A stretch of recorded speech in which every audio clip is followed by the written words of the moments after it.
الحمد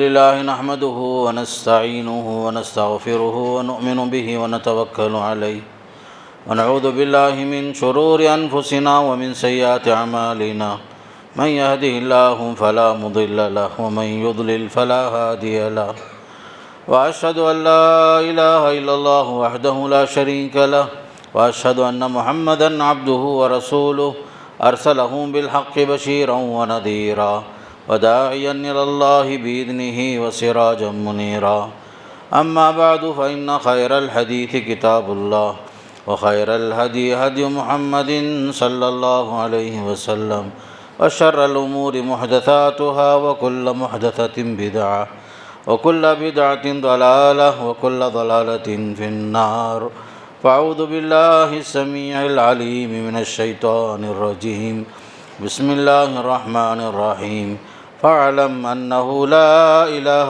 إلا الله واستغفر لذنبك وللمؤمنين والمؤمنات والله يعلم متقلبكم ومثواكم. وعن أنس بن مالك رضي الله عنه عن النبي صلى الله عليه وسلم قال طلب العلم فریضۃ علی کل مسلم. رواہ ابن ماجہ.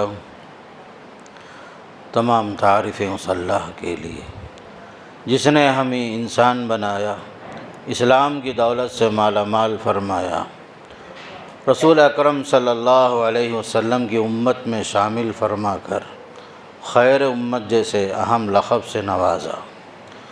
درود و سلام ہو اللہ کے نبی صلی اللہ علیہ وسلم پر، آپ کے صحابہ کرام، تابعین اور تبع تابعین سے اللہ راضی ہو. اللہ تعالیٰ ان سب کے خدمات قبول فرمائے اور انہیں جنت نصیب فرمائے، اور ہمیں بھی نیک اعمال کرنے، اللہ کو راضی کرنے کی توفیق نصیب فرمائے. محترم حضرات، ابھی آپ کے سامنے سورہ محمد کی ایک آیت اور ابن ماجہ کی ایک حدیث آپ کے سامنے رکھا. آیت کریمہ میں اللہ کا پیغام یہ ہے، فَاعْلَمْ أَنَّهُ لَا إِلَهَ إِلَّا اللَّهُ. اے محمد صلی اللہ علیہ وسلم جان لیجئے کہ اللہ کے سوا عبادت کے لائق کوئی بھی نہیں ہے، صرف اللہ ہی عبادت کے لائق ہے، مستحق عبادت وہی ہے. اور اپنے گناہوں کے لیے اللہ سے مغفرت طلب کیجئے، اور اہل ایمان مردوں اور عورتوں کے لیے بھی اللہ سے معافی مانگیے، مغفرت طلب کیجیے. اللہ تعالیٰ جانتا ہے، تمہارے چلنے پھرنے، تمہارے نقل و حرکت سے واقف ہے، اور تمہارے ٹھکانے سے بھی واقف ہے، تمہارے انجام سے واقف ہے. حدیث میں آتا ہے، اللہ کے نبی علیہ السلام نے فرمایا کہ علم حاصل کرنا ہر مسلمان پر فرض ہے.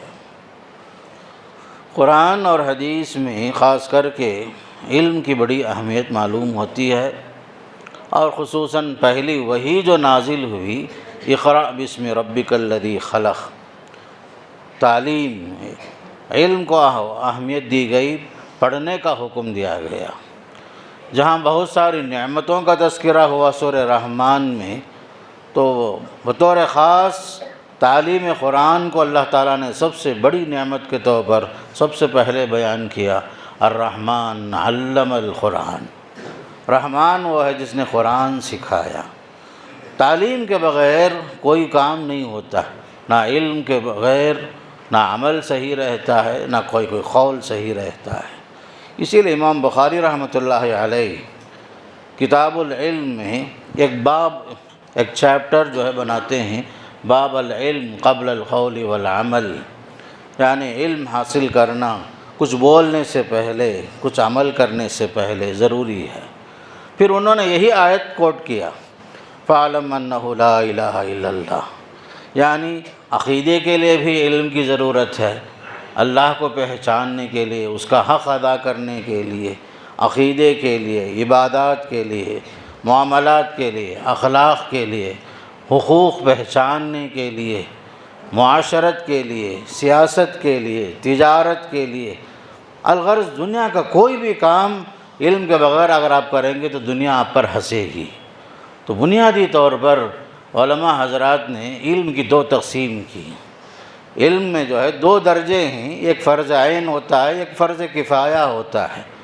فرض عین وہ ہے جو ہر مسلمان کو سیکھنا پڑتا ہی ہے، جاننا ضروری ہوتا ہے، جیسے کہ حضرات علماء کرام نے یہاں تک لکھا ہے اپنے عقیدے کے بارے میں معلومات، رب کے بارے میں، اصول دین کے بارے میں، ایمان کیا ہے، ارکان ایمان کیا ہیں، اصول اسلام کیا ہے، عبادات میں نماز، اس کے احکامات، وضو، غسل، تیمم، یہ سب جو موٹی موٹی جو باتیں ہیں یہ سب مسلمان کو جاننا ہے۔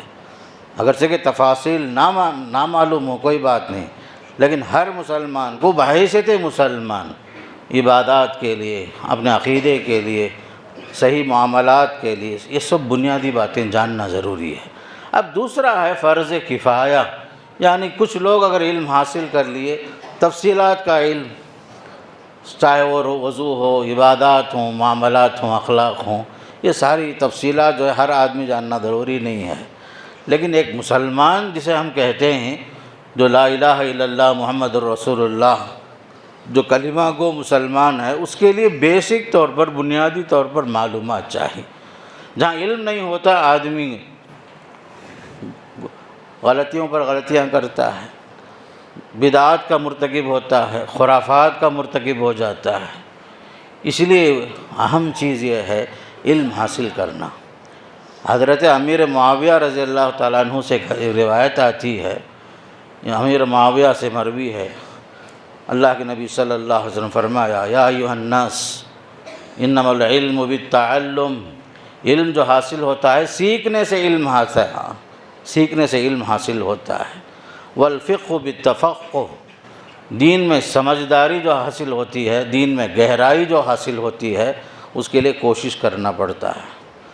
پھر فرمایا من یرید اللہ بہ خیرا یفقہہ فی الدین، جس کے ساتھ اللہ خیر چاہتا ہے، بھلائی چاہتا ہے، اسے دین میں سمجھ بوجھ عطا کرتا ہے فرمایا۔ تو الغرض جو ہے علم حاصل کرنا، اور اس کے اندر کوئی عیب نہیں ہے کہ میری عمر بڑھ گئی ہے، میں 60 سال کا ہو گیا ہوں، 70 سال کا ہو گیا ہوں، میں کیسے معلومات حاصل کروں، میں قرآن نہیں پڑھ سکا بچپن میں، کیسے قرآن سیکھوں دوبارہ۔ اس کے لیے علم کے لیے کوئی عمر بھی نہیں ہے۔ امام بخاری رحمۃ اللہ علیہ نے اس باب کے ساتھ یہ بھی بتایا، صحابہ کی ایک بڑی جماعت تھی جو علم حاصل کیے تھے، سب کے سب بڑی عمر کے لوگ۔ کان اصحاب النبی صلی اللہ علیہ وسلم یتعلمون فی الکبر، بڑی بڑی عمر کے لوگ، 50 سے اوپر، 60 70 کے اوپر جن کی عمریں تھیں، یہی لوگ علم حاصل کر رہے تھے۔ علم میں کوئی عیب نہیں ہے کہ آدمی شرمائے یا جو ہے عمر کی زیادتی کو جو ہے کوئی بہانہ بنائے، ایسا نہیں ہوتا۔ سیکھنا، آپ نماز پڑھتے ہیں، روزہ رکھتے ہیں، زکوٰۃ دیتے ہیں، اس کے بارے میں بھی معلومات آپ کو ہونا۔ آج کا زمانہ دیکھیے، اللہ کے فضل و کرم سے ایک بڑی جماعت، مسلمانوں کی ایک بڑی جماعت ہر جگہ سے حج پہ جا رہے ہیں، عمرے پہ جا رہے ہیں، خوشی کی بات تو ہے، ہماری دعا بھی ہے اللہ قبول بھی فرمائے۔ لیکن بنیادی چیز یہ ہے، حج کو جانے سے پہلے، عمرے کو جانے سے پہلے کم از کم ارکان حج کیا ہیں، ارکان عمرہ کیا ہیں، کیا کرنا ہے، کیا دعائیں پڑھنا ہے، کہاں کیا پڑھنا۔ اکثر حضرات جو ہے جانے بغیر چلے جاتے ہیں، علم حاصل کے بغیر چلے جاتے ہیں۔ اکثر و بیشتر لوگوں کا حال یہ ہے، عبادتیں ہو رہی ہیں لیکن جیسے ہونا چاہیے ویسا نہیں ہوتا۔ اب ہم جو ہے بنیادی طور پر عقائد کی بات رکھیں، عقیدے کے اندر بھی اللہ کی معرفت چاہیے، رب کی معرفت، اللہ تعالیٰ کے بارے میں معلومات ہو، ہمارا رب کون ہے، اس کی ذات کیسی ہے، اس کے صفات کیا ہیں۔ سورہ اخلاص کا مطالعہ اگر آپ کر لیے، سمجھ لیے، ذرا تفسیر بھی اگر پڑھ لیے کسی سے جو معلوم کر لیے، اللہ کی معرفت آپ کو حاصل ہو جاتی ہے۔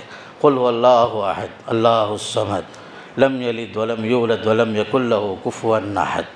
اللہ کی ذات واحد ہے، احد ہے، اکیلی ہے، منفرد ہے، بے مثال ہے، نہ اس کے ماں باپ ہیں، نہ اس کے بچے ہیں، نہ اس کی طرح کوئی ذات ہے، بالکل بے مثال ہے اللہ کی ذات۔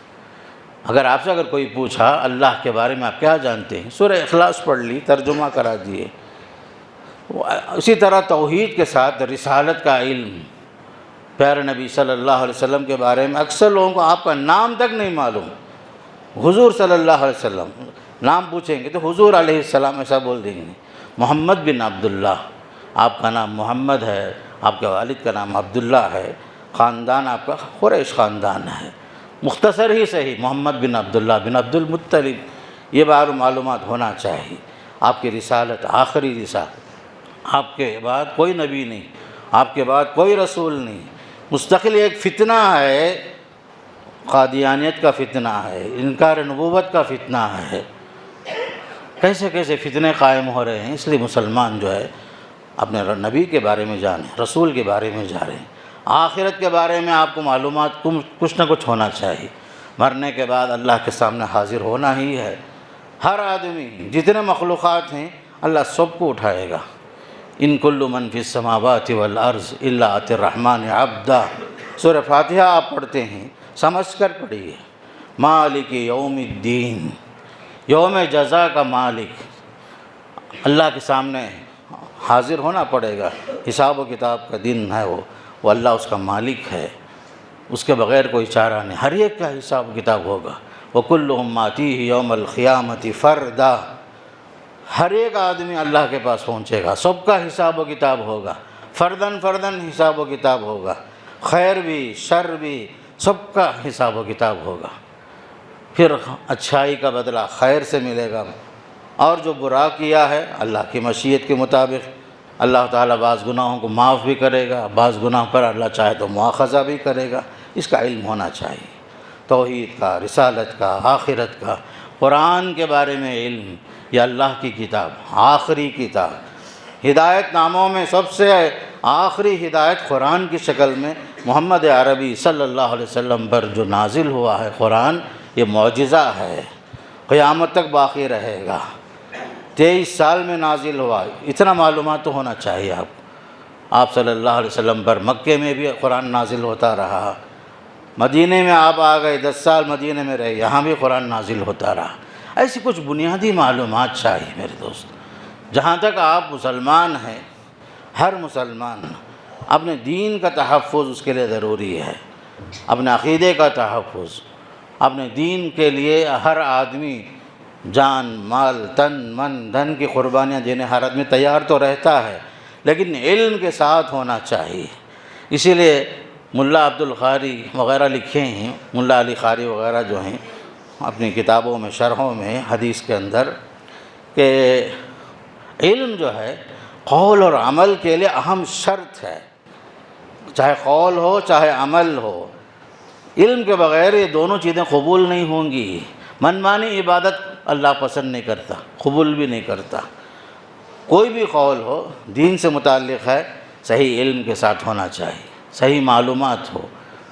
یہاں تک کہ کوئی بھی چیز اگر آپ کو پہنچی ہے، یہ کہاں سے آئی، کون، کس کی روایت ہے، کہاں سے یہ معلومات ہیں، کچھ نہ کچھ آپ کو معلومات ہونا چاہیے. ورنہ آدمی جو ہے بہت سارے بدعات میں، خرافات میں مبتلا ہوتا ہے، صحیح علم نہیں ہونے کی وجہ سے. 1440 پر 4 سال ہو گئے ہیں اسلام کو آئے ہوئے، اب تک بھی بہت سارے بدعات ہماری قوم میں، بہت سارے خرافات کے ہم مرتکب ہیں. چاہے آپ دیکھ لو، سال کے 12 مہینوں میں کوئی مہینہ ہی اللہ ماشاء اللہ خالی گزرے گا، ہر مہینے میں کوئی نہ کوئی بدعتیں ہیں، خرافات. صحیح علم نہیں ہونے کی وجہ سے، جہالت کی وجہ سے ہم بدعت کا مرتکب ہو جاتے ہیں. ابھی گزشتہ مہینہ رجب کا مہینہ گزرا، اس میں صلاۃ الرغائب کے نام سے ایک نماز. صلاۃ الرغائب کب پڑھتے ہیں؟ لوگوں نے بنایا ہے، بدعت میں سے اہم بدعت یہ بھی ہے کہ رجب کے پہلے جمعے میں مغرب اور عشاء کے درمیان 12 رکعت پڑھتے ہیں. حالانکہ اس کا کوئی ثبوت ہی نہیں ہے، کوئی ثبوت ہی نہیں ہے. صلاۃ الرغائب کے نام سے مشہور ہے لوگوں میں. پھر اسی طرح ابھی شعبان کا مہینہ چل رہا ہے، یہاں بھی لوگوں کو صحیح معلومات نہیں ہیں. اب وہ 15ویں شعبان شب برات کے نام سے لوگ مناتے ہیں، بلکہ عید کے طور پر مناتے ہیں. اور اس میں بھی ایک عبادت، اس رات کو تقریباً 100 رکعت نماز پڑھتے ہیں. 100 رکعت عشاء کے بعد سے لے کر فجر تک کچھ لوگ مستقل عبادت میں مشغول ہیں، حالانکہ کوئی چیز نہیں ہے اس میں، صحیح حدیثوں سے کوئی چیز ثابت نہیں ہے۔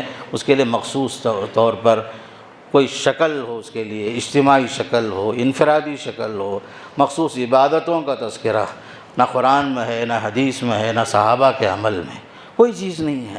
لیکن لوگوں نے کیا کیا، کم علمی کی وجہ سے، جہالت کی وجہ سے شب برات کو مستقل عید منایا، مستقل اس کے لیے اہتمام کیا، کپڑوں کا اہتمام، بلکہ نام بھی رکھا تو اس کا نام مردوں کی عید کے نام سے رکھا۔ قبرستانوں کی زیارت کے لیے وہ دن خاص کر لیے، عبادات کے لیے مسجدیں کھلی، مساجد جو ہیں خوب روشن کیے جاتے ہیں، پھر قبرستانوں کو سنوارا جاتا ہے، اس لیے کہ مردوں کی عید کے نام سے لوگ رات بھر زیارتیں کرتے ہیں، صفائی ہوتی ہے۔ حالانکہ سال بھر قبرستانوں کا جو حال ہے الا ماشاء اللہ بالکل برا حال رہتا ہے، قبرستان میں جاؤ تو وحشت ہو جاتی ہے، صفائی نہیں ہوتی، لیکن جو ہی شعبان آیا وہ صفائی شروع ہو جاتی، بالکل جو ہے اسے سنوارا جاتا ہے قبرستان کو۔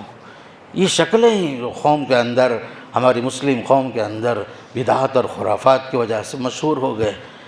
دیکھنے والا جو غیر مسلم ہے سمجھتا ہے کہ کوئی ایک ہمارے دین کا حصہ ہے، چاہے عید میلاد کے نام سے آپ دیکھ لو، 11ویں کے نام سے دیکھ لو، 12ویں کے نام سے دیکھ لو، ہر مہینہ کوئی نہ کوئی چیز، کوئی نہ کوئی شکل لوگ جو ہیں عید کے نام سے مناتے ہیں، حالانکہ کوئی تعلق ہی نہیں ہے۔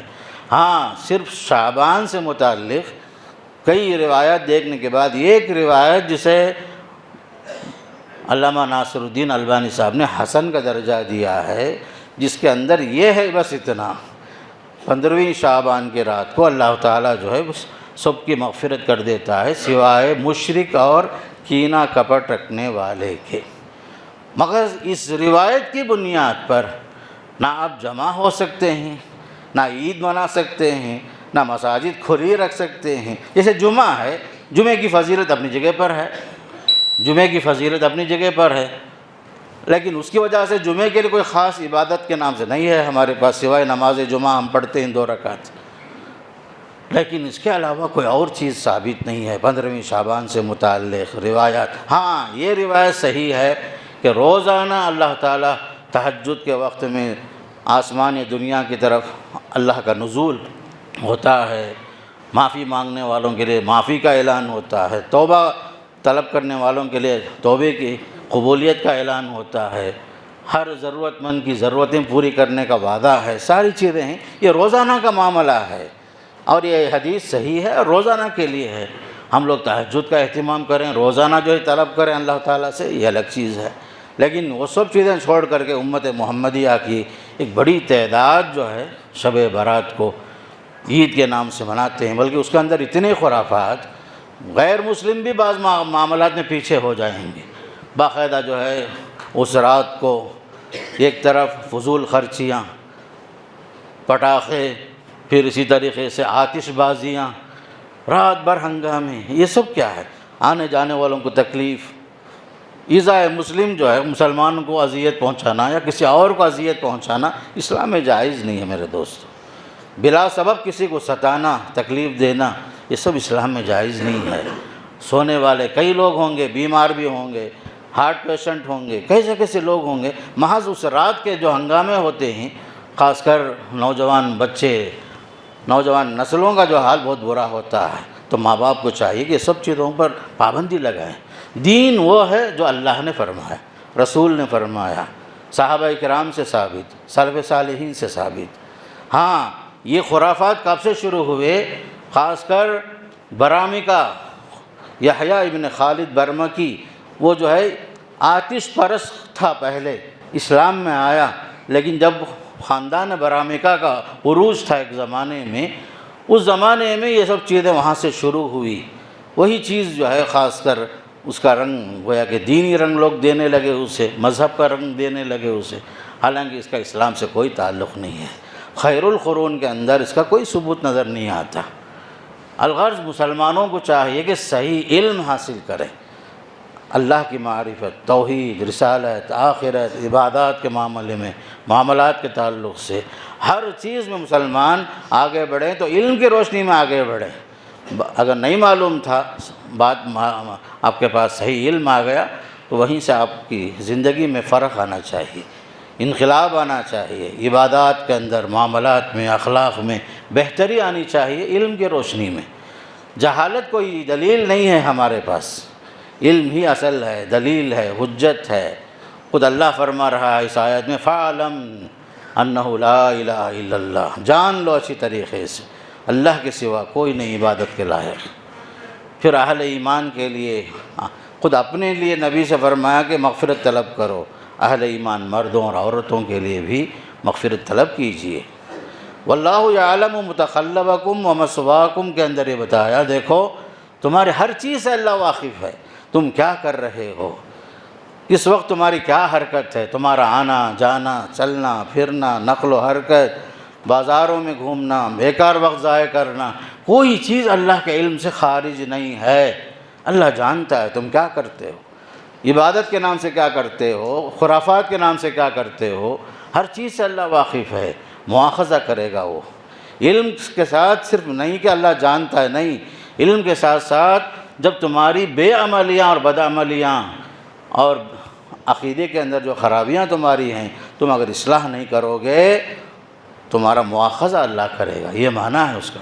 واللہ یعلم متقلبکم ومثواکم، تمہارے ٹھکانے سے واقف، تمہارے انجام سے واقف، ہر کام جو بھی کر رہے ہو اللہ کے علم کے اندر ہے، کوئی بھی چیز اللہ کے علم سے خارج نہیں ہے۔ یہی بات لقمان حکیم نے اپنے بچے کو سکھایا، پڑھایا، یا بنی انہا ان تک مثقال حبۃ من خردل فتکن فی صخرۃ او فی السماوات او فی الارض یأتی بہا اللہ۔ لقمان حکیم جو ہے ایک سمجھدار انسان گزرے ہیں، نبی تو نہیں تھے، ایک اچھے انسان، عقل مند انسان تھے، دانائی ان کے اندر اللہ نے خوب نوازا تھا۔ وہ فرماتے ہیں اپنے بچے کو نصیحت کرتے ہوئے، دیکھو رائی کے دانے کے برابر بھی کوئی چیز یا کوئی عمل آسمانوں کی بلندی میں، زمین کی گہرائی میں کہیں بھی ہو، اللہ اس سے واقف ہے، یأتی بہا اللہ، اللہ اسے جو ہے حاضر کرے گا، تمہارا کوئی عمل چھپا نہیں رہے گا، تم چاہے مخفی طور پر بھی کرو، علانیہ بھی کرو، کوئی بھی کام کرو، اللہ کے علم سے خارج نہیں ہے۔ یأتی بہا اللہ ان اللہ لطیف خبیر، بے شک اللہ باریک بین ہے، باخبر ہے۔ یہی بات ہم اپنے بچوں کو سکھائیں، کوئی بھی کام کرو اللہ دیکھ رہا ہے، اللہ کے علم میں ہے، چھپنے والا کوئی عمل ایسا نہیں ہے، لوگوں کی نظروں سے چھپ جائے تو چھپ جائے، لیکن اللہ کے علم سے چھپنے والا کچھ بھی نہیں ہے۔ اللہ کی ذات ایسی ہے، یعلم خائنۃ الاعین وما تخفی الصدور، آنکھوں کی خیانت سے اللہ واقف، دلوں کے رازوں سے اللہ واقف، کوئی چیز مخفی نہیں ہوگی۔ جو کام کرتے ہو اللہ تو کو اتنا جان لو، دنیا جانے یا نہ جانے اللہ جانتا ہے۔ یہ استحضار کی کیفیت اگر آ جائے ہماری زندگی میں، سمجھو اسی کا نام تقویٰ ہے، اسی کے اندر ہماری اصلاح ہے، اور اسی سے ہماری زندگی بنتی ہے، سنورتی ہے۔ میرے دوست، ہم اللہ کو بھول جاتے ہیں ہر جگہ میں۔ یاد رکھو، دنیا سو جائے تو سو جائے، لیکن اللہ تعالیٰ کو نیند بھی نہیں آتی اور نہ اونگنا ہے اس کی صفت میں، لا تأخذہ سنۃ ولا نوم۔ ہر کام وہی کرو جو اللہ نے بتایا ہے، رسول نے اس شریعت کے طور پر ہمیں دیا ہے، اس سے ہٹ کر کوئی بھی کام اللہ کے پاس مقبول نہیں ہے۔ میرے دوستو، وَمَن يَبْتَغِ غَيْرَ الْإِسْلَامِ دِينًا فَلَن يُقْبَلَ مِنْهُ، اس دین اسلام سے ہٹ کر کوئی اور طور طریقے، کوئی اور تہذیب، کوئی اور عبادات کا طریقہ یا اخلاق کا طور طریقہ، کوئی بھی چیز ہو، یہ سب چیز اللہ کو پسندیدہ نہیں ہے۔ اللہ کو پسند ہے تو صرف اسلام اور اسلام کے طور طریقے، یہی چیز ہمیں چاہیے۔ عبادات میں، معاملات میں، اخلاق میں، ہر جگہ میں جو ہے مطلوب یہ ہے کہ بندہ شریعت کا پابند بن جائے، شریعت کا پابند بن جائے، خواہشات کا بھی نہیں۔ خواہشات کے غلام بھی اگر ہم بن جاتے ہیں، یہ بھی جو ہمارے لیے خطرے کی، اس میں بھی خطرے کی گھنٹی ہے ہمارے واسطے۔ فرمایا آپ صلی اللہ علیہ وسلم نے، لا یؤمن احدکم حتی یکون ہواہ تبعا لما جئت بہ، تمہارا ایمان اس وقت تک کامل نہیں ہو سکتا جب تک کہ تمہارے خواہشات میری لائی ہوئی شریعت کے مطابق نہ ہو جائیں۔ اس وقت ہی ہمارا ایمان پورا ہوگا کہ ہر چیز کو ہم شریعت کے مطابق ڈھال دیں، اپنے عقل کو تابع بنائیں شریعت کے۔ ایسا نہیں کہ جو عقل کہے ہم اس پر چلتے رہیں، یا لوگوں نے کہا، لوگوں کا طریقہ ہے، یہ پہلے سے چل رہا ہے، یہ سب کوئی دلیل نہیں ہے میرے دوستو۔ دلیل وہ ہے جو قال اللہ ہے، قال الرسول ہے، سلف صالحین کا عمل ہے، سلف کا نہج ہے۔ دینداری اسی کا نام ہے۔ دینداری یہ نہیں ہے کہ کسی کی شکل صورت سے آپ بالکل متاثر ہو گئے، تقوی اس کا نام بھی نہیں ہے۔ تقوی کیا ہے؟ حقیقت میں آپ کے دل میں اللہ کا ڈر آ جائے۔ ان اللہ لا ينظر الى صورکم ولا الى اجسامکم، اللہ کے نبی علیہ السلام نے فرمایا تمہاری شکل صورت سب اللہ نہیں دیکھتا، ولکن ينظر الى قلوبکم، اللہ دیکھتا بھی ہے تو تمہارے دلوں کو دیکھتا ہے، تمہارے دلوں میں جو کیفیتیں ہیں خشیت الہی کی وہ اللہ دیکھنا چاہتا ہے۔ بس اللہ سے ڈرو، عبادات کے نام سے منمانی نہ کرو۔ منمانی عبادتیں، منمانی طور طریقے یہ سب چلنے والے نہیں ہیں۔ ہر وہ چیز جو شریعت کے دائرے سے خارج ہے عند اللہ اس کا کوئی فائدہ نہیں ہوگا۔ اس لیے میں آپ کو بتا رہا ہوں، چاہے وضو ہو، چاہے غسل ہو، نماز ہو، کوئی بھی چیز، یا حج ہو، عمرہ ہو، زکوٰۃ ہو، روزہ ہو، ہر چیز کو آپ جان کر کیجیے، حاصل کیجیے علم۔ علم حاصل کر کے ہر عبادت اگر آپ کریں گے تب وہ چیز مقبول ہوگی۔ علم کے بغیر کریں گے، منمانی طور پر کریں گے۔ بہت سارے لوگ ایسے ہیں ہمارے پاس، صلاۃ الجنازہ میں کیا دعا پڑھتے ہیں لوگ وہ بھی نہیں معلوم، لوگوں کے ساتھ کھڑے ہوئے، لوگوں کے ساتھ سلام پھیر لی، چل دیے۔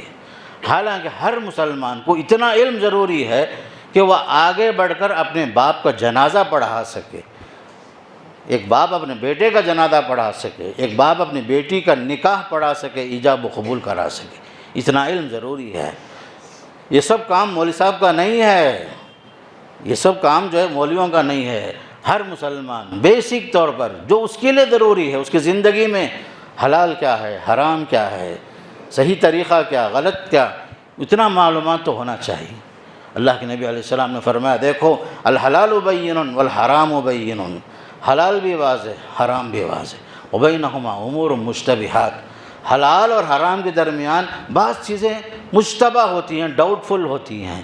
فمن وقع فی الشبہات وقع فی الحرام فرمایا، مشتبہ چیزوں سے ذرا دور رہو، جہاں ڈاؤٹ ہے علماء سے پوچھ لو، معلوم کر لو، ورنہ اگر آپ جو ہے ڈاؤٹ فل چیزیں خود سے جو منمانی طور پر کر لیے، ہو سکتا ہے آپ حرام میں مبتلا ہو جائیں گے۔ اس لیے میرے دوستو ہر معاملہ علم کے ساتھ جڑا ہوا ہے۔ اسی لیے میں آپ کو بتایا شروع میں، سب سے پہلی وحی جو نازل ہوئی اقرا سے، پڑھو پڑھو، سیکھو سیکھو، اس کے بغیر کوئی چارہ نہیں۔ اور اس کے علاوہ بھی دنیا میں دنیا میں عزت کے ساتھ جینے کے لیے، خاص کر یہ زمانہ علم کا ہے، ٹیکنالوجی کا ہے، ہر معاملے میں مسلمانوں کو آگے بڑھنا ہے، علم کے میدان میں بھی آگے بڑھنا ہے۔ جہاں دینی اعتبار سے میں بتا رہا تھا، ساتھ میں یہ بھی یاد رکھو، یہ دنیا آئندہ جو چل کر ہم جو دیکھ رہے ہیں، ہمارے بچوں کو پڑھانا پڑے گا، ہر میدان میں ہمارے بچے آگے ہوں، IAS میں ہمارے بچے آگے، IPS میں ہمارے بچے آگے، ہر عہدے میں ہمارے بچے آگے، ہر ٹیکنالوجی میں ہمارے بچے آگے، سائنس کی دنیا میں ہمارے بچے آگے۔ یہ علم جو ہے اس کے بغیر ہماری سر بلندی نہیں ہوگی، نہ دنیا میں نہ آخرت میں۔ خاص کر ہندوستان میں ہمیں عزت کے ساتھ جینا اور مرنا ہے تو علم حاصل کرنا پڑے گا، اور ماں باپ کو قربانیاں دینی پڑے گی، اس کے بغیر ترقی نہیں ہوگی میرے دوستو۔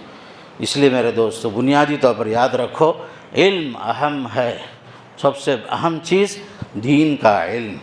آپ ہزار علم حاصل کر لو، دنیاوی علم، بنیادی طور پر جتنا ایک مسلمان کے لیے سیکھنا ہے اتنا ہر مسلمان کو سیکھنا ضروری ہے۔ اس کے بعد دنیاوی علوم میں آگے بڑھو، شریعت اس سے منع نہیں کرتی، نہیں روکتی۔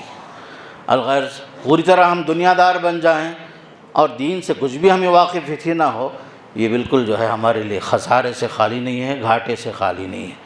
تو الغرض بتانے کا مقصود یہ ہے، دین میں علم کی جو اہمیت ہے اسے سمجھنے کی ضرورت ہے، اور اللہ تعالیٰ سے میں دعا بھی کرتا ہوں اللہ مجھے بھی اور آپ کو بھی علم کے مطابق عمل کرنے کا اللہ توفیق نصیب فرمائے، علم کے راستے میں آگے بڑھنے کی اللہ ہمیں توفیق نصیب فرمائے، علم ہی کی بنیاد پر ہمیں جنت تک پہنچنے کے راستے اللہ آسان فرمائے۔